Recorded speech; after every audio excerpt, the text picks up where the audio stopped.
Guys, and welcome to this new video tutorial. In this video I will show you how you could turn on, enable or activate Windows or Microsoft firewall protection. To do that, go to your search tab and type Windows Security Settings. Multiple options will be available. You can either go to the right side and select Firewall and Network Protection to go directly, or you can always click on Windows Security Settings.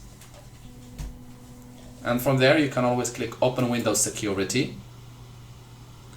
If your Microsoft Windows firewall is turned off, you will see this red cross here, which shows that it's not working. To solve that, just click on that icon, and here click on Public Network, or just click Turn On. Windows will ask you if you really want to allow changes, just click Yes. And now it says Firewall is on for Public Network. We will reapply the same to Private Network and Domain Network, and this should turn it on for all type of networks.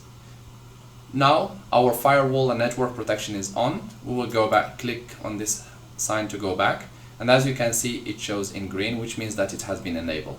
I hope this video tutorial was helpful to you guys. If you are still in need of help or assistance, you can always write us a comment or send us an email, and we'll do our best to help you. If you would like to encourage us, you can always press like, share, and do not forget to subscribe to get our latest videos. Thank you guys for watching, and talk to you soon in a new video tutorial.